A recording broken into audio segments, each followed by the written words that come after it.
ওম নমঃ শিবায়। আজ শ্রাবণ মাসের প্রথম সোমবার। একটিবার অন্তত শ্রবণ করুন শ্রাবণ সোমবারের এই ব্রত কথা। প্রাচীনকালে এক নগরে এক মহাজনের বাস ছিল। তার কাছে অঢেল ধন সম্পত্তি ছিল, কিন্তু ওই মহাজন নিঃসন্তান হওয়ার কারণে দুঃখী থাকত।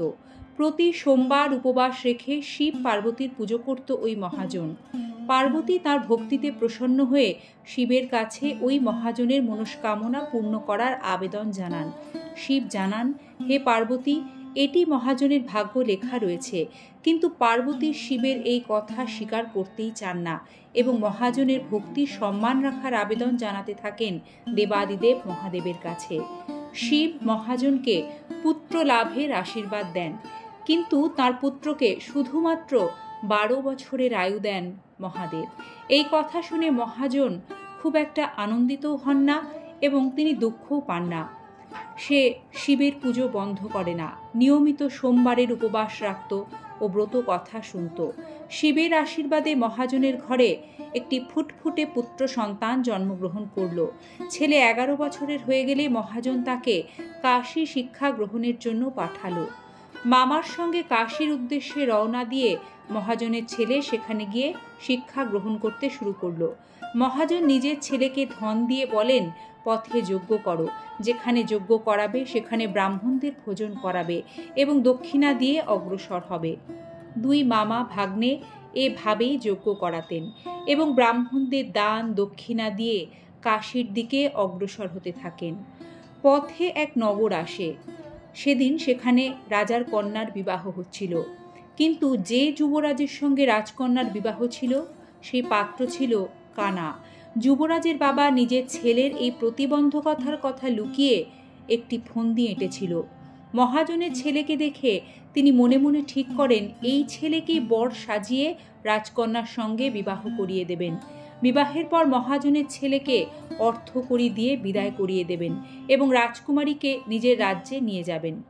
এরপর মহাজনের ছেলেকে পাত্রের বস্ত্র পরিয়ে বিয়ের আসনে বসিয়ে দেওয়া হয়, কিন্তু মহাজনের ছেলে ন্যায়পরায়ণ ছিল। এটি সে মেনে নিতে পারেনি। সুযোগ বুঝে মহাজনের ছেলে রাজকুমারীর আঁচলে লিখে দেয় যে তোমার বিয়ে আমার সঙ্গে হয়েছে, কিন্তু যে যুবরাজের সঙ্গে তোমাকে পাঠানো হবে সে এক চোখে কানা। আমি কাশী পড়তে যাচ্ছি। এই বিষয়টি জানার পর রাজকুমারী নিজের মা বাবাকে এ সম্পর্কে জানায়। রাজা নিজের কন্যাকে বিদায় করে না, বরযাত্রী ফিরে যায়। অন্যদিকে মহাজনের ছেলে ও তার মামা কাশী পৌঁছে সেখানে যজ্ঞ করান। যেদিন ছেলের বয়স 12 বছর হয় সেই দিনই যজ্ঞ রাখা হয়েছিল। ছেলেটি নিজের মামাকে বলে, আমার শরীর ভালো লাগছে না। মামা বলেন, তুমি ভেতরে গিয়ে শুয়ে পড়ো। শিবের কথা মতো কিছুক্ষণের মধ্যেই ওই ছেলেটি শেষ নিঃশ্বাস ত্যাগ করে।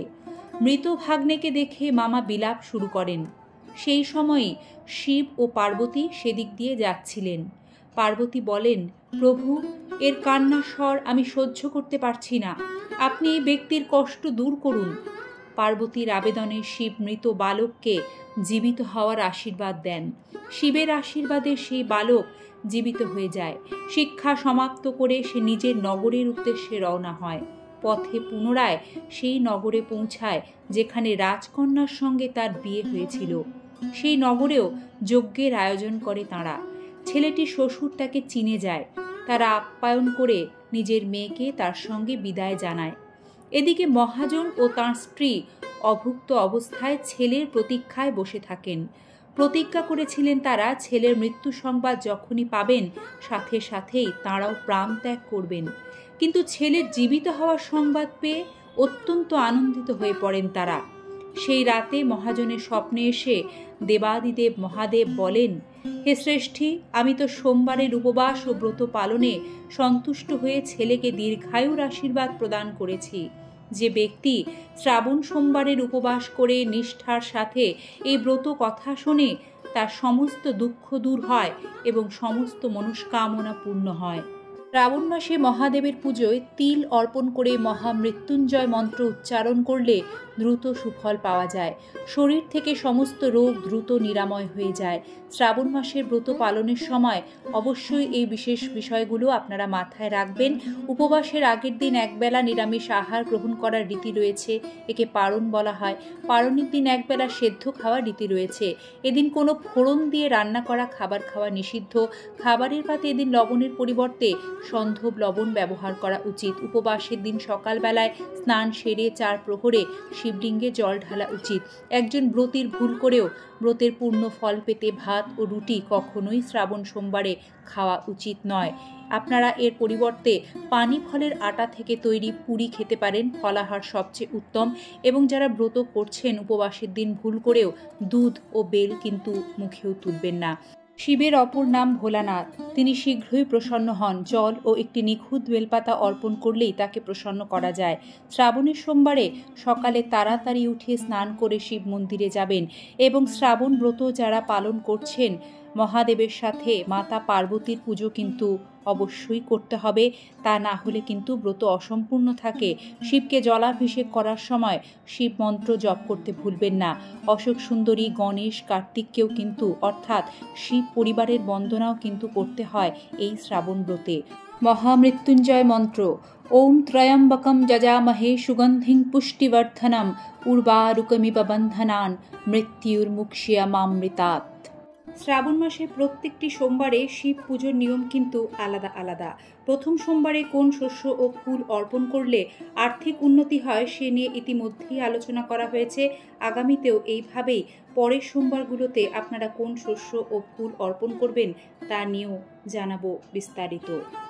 এই ধরনের সনাতনী বার্তা নিয়মিত পেতে চ্যানেলটির সাথে থাকার বিনম্র অনুরোধ রাখছি। সকলে ভালো থাকবেন, সুস্থ থাকবেন। হর হর মহাদেব।